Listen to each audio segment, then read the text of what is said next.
Welcome back, fiber friends, to another episode of the Wool to Gold podcast. Today we are going to be making some scrappy yarn start to finish. So this is my bag of scraps. As you can see, it's overflowing. This actually isn't even like all of my scraps. I have a second bag of scraps, which is really embarrassing. So it's time to make some scrappy batts so we can make some scrappy yarn. If you haven't seen this process before, I've talked about it in previous videos. I know a lot of people use their scraps to stuff like amigurumi and things like that. Here's the thing. I respect the people who can make amigurumi. I can't make them though. I really struggle with it. Mine never come out right, so I'm going to use my scraps for something else, something I will actually be happy with. I've talked about in the past how you can definitely opt to sort your scraps if you want to. I'm not really sure if I'm going to sort them yet. We're going to kind of like see I don't know, what calls to us in this scrappy bat today. So the first thing we do have to do with my scrap bag is, because I'm a spinner and I also crochet and use yarn in general, we have yarn scraps and we also have fiber scraps. So we need to separate the two so that I can take the larger yarn scraps and cut them up or card them up further before putting them through the drum carder.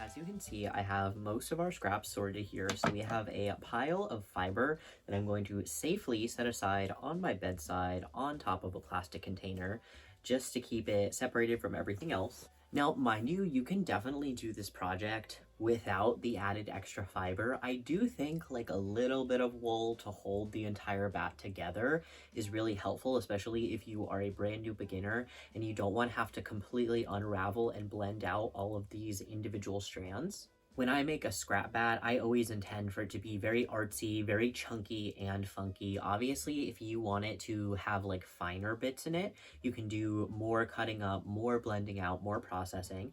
And if you are like me and you want to practice your sort of thick and chunky artsy singles, because at the end of the day, a lot of people don't realize how difficult it is to kind of capture texture like this in yarn properly, so that when you wash it, thwack it, and then actually like knit it up, crochet it up, that those little bits don't eventually fall out. If you want to practice that skill, this is a really inexpensive way to do it, right? Start with your scraps and then upgrade to like a fancy schmancy art bat. So the next thing we have to do is cut up some of these strands. Some of these are like whole balls of string that I really need to cut up. Some of them are already like little threads and I don't really need to cut them up too much. Use your own discretion.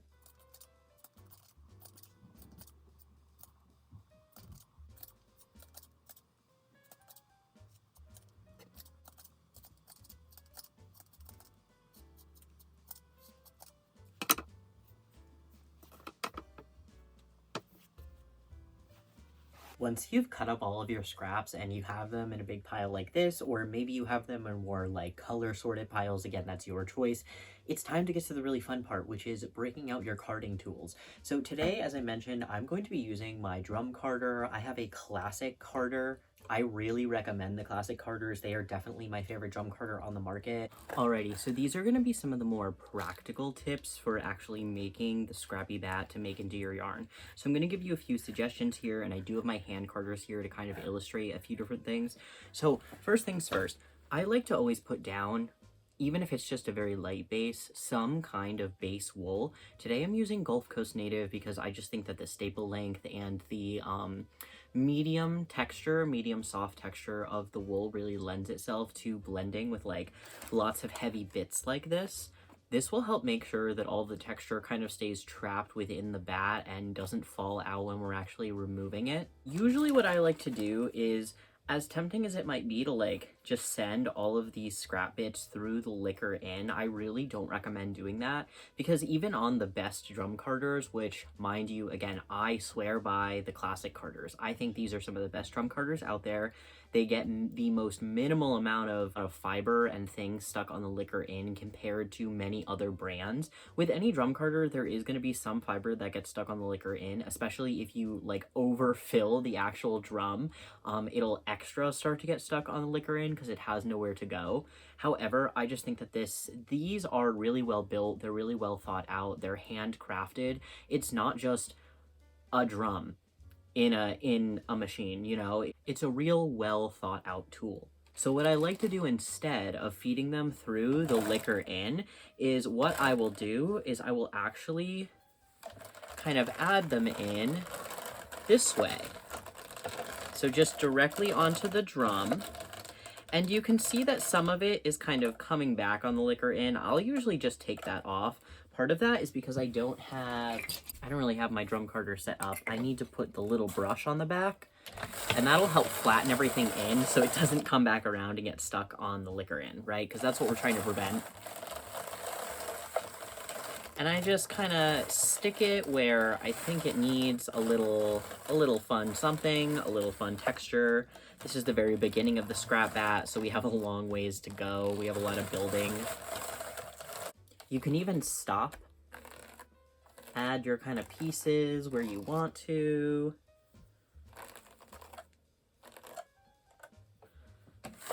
And then turn, stop it again, add some more.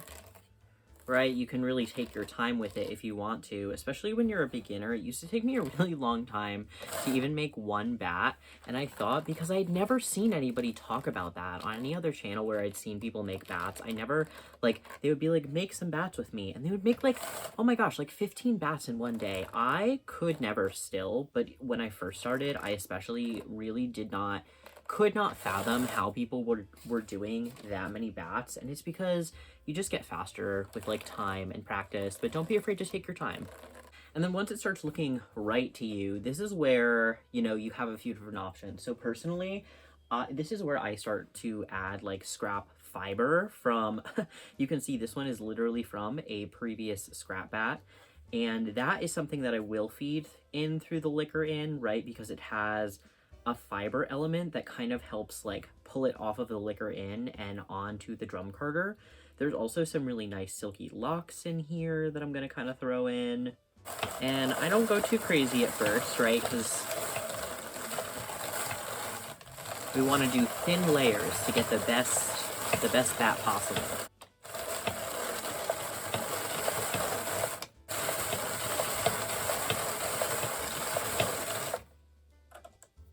And then I am going to illustrate to you guys how you can do something similar with some hand carders. So just because you have a drum carder doesn't necessarily mean that you won't use hand carders in this project. Personally, I find that when I want these scrap bats to be a lot more blended, what I will do first is put, again, a little bit of scrap fiber onto my cards. I'll start to take some scraps, and I am not that precise with it. I kind of just put them on there because I know some are going to go like flying. At first, I'm really careful about it. Do this over the surface, right? And I start to just card the way I normally would. And you can see as you start to card that like these colors start to get more blended. I'm actually going to add a few more scraps. And then we're going to keep carding that up. Flip that around. Send it downtown. Once you feel satisfied with the amount of carding that you've done to your scrap fiber, you're just going to transfer it from one to the other, and then just kind of pull off your little rolag here. This is a traditional, like, well, kind of hand-carded rolag. It's not my best work. I'm a little rusty. Forgive me, I've had the drum carder for a while. So you do have the option, right, of just spinning from this, and this is really honestly like a pleasure to spin from just because it drafts really nicely. But the option that you also have is to kind of like spread it into a sheet and then feed that into your drum carder. And then you're adding some like really blended bits to the whole thing, and maybe you can avoid sending the bat through the drum carder twice.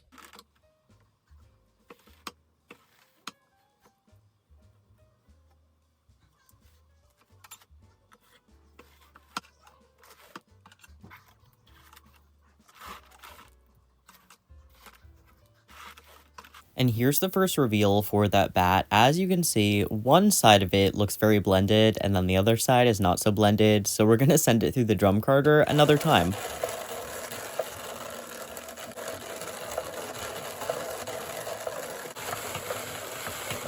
If you ever feel like when you are taking apart a bat, you can see the distinct layers of what you blended in, just send the bat through the drum carder a second time, and it will amend that issue.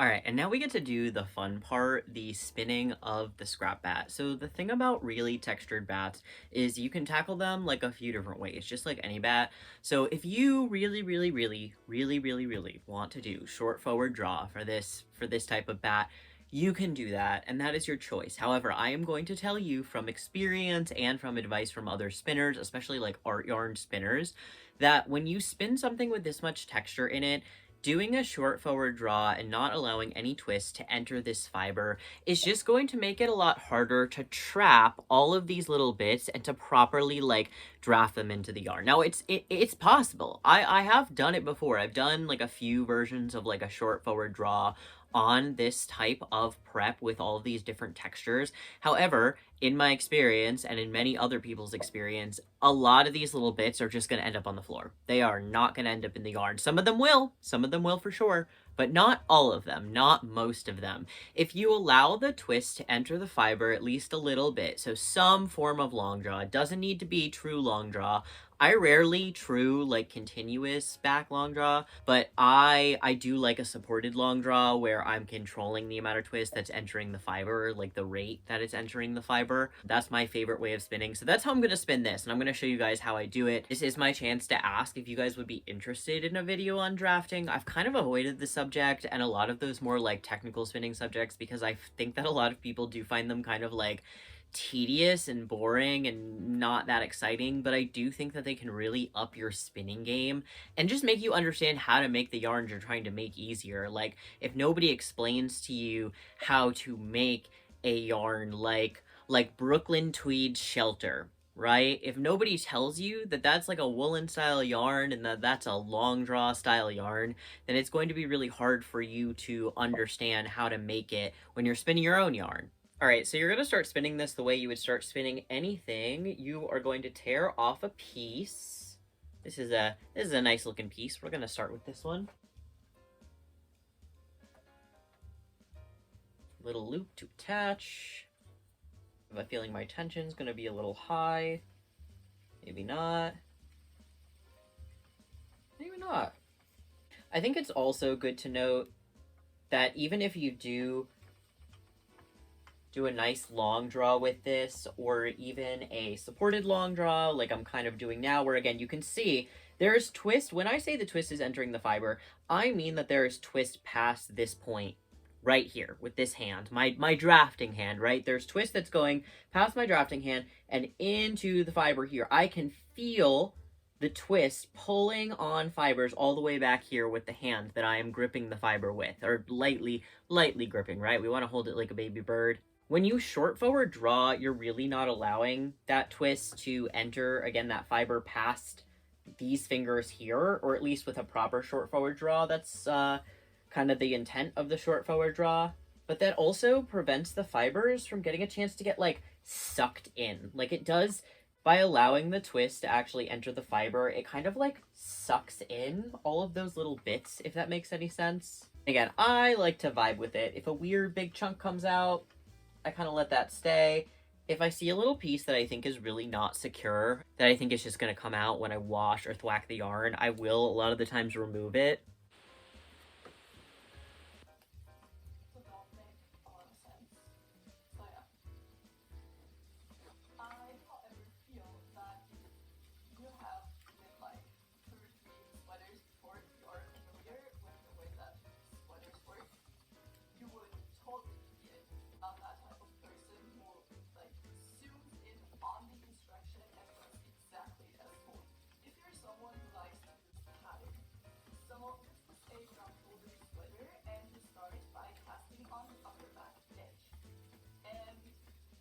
Alrighty, and then I'm checking in a few days later, fiber friends. As you can see, the skein is nearly finished. It's not washed yet, and I will say, when I wash this kind of thing, I do tend to, like, ever so gently felt the fiber between you and I, just because I feel like it holds that texture. It locks that texture in, okay? It ensures that it's not going to go anywhere because it's kind of felted in place. I knew I wanted this to be a 2-ply, but once I was done spinning it, I decided that I didn't want to ply it in on itself. I decided to apply it to some light purple merino singles that I have lying around from an old project. I just have the extra singles and I've been meaning to use them up.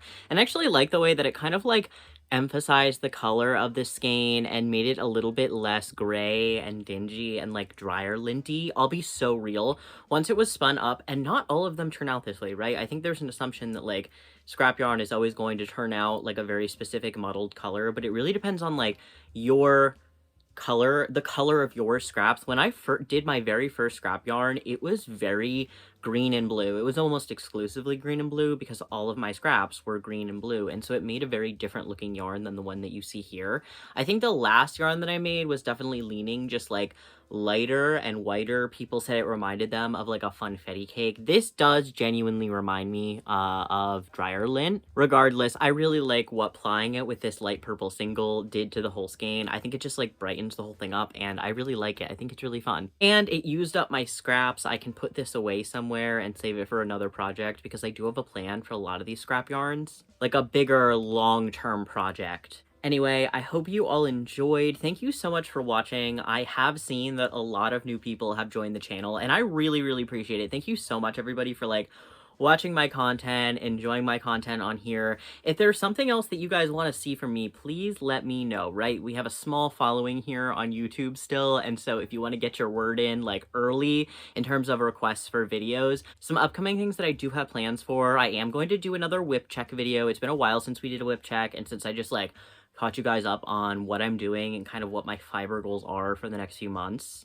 I also plan on adapting my most popular TikTok series, which was rating my favorite kinds of sheep in different categories. So like my favorite weird sheep, my like cutest sheep. Everybody always wants to know like my favorite wool sheep, and maybe I'll actually try to limit it down to like 5 favorites this year. We'll see. And then of course I do have a sweater making video in the works right now. I'm actually right around the halfway point on that sweater. You'll find out a little bit more about that in the next episode when I actually reveal the sweater in the whip check. I'm quite proud of it. The reason I tend to wait to show you guys these larger projects is because personally I know that once I get to the halfway point on any large project, that's it. It's gonna get done. That's just the kind of person that I am. The hardest part for me is really like getting to that halfway point, because once it's halfway done, I'm like, well, it's halfway done. Like, I can do the rest. I did this much. I can do that same amount again. It's not that bad. I don't know if anybody else sympathizes with this, but that's usually my issue. So that we're halfway through the sweater, I can confidently show it to you guys and be like, this is a project that's gonna get done,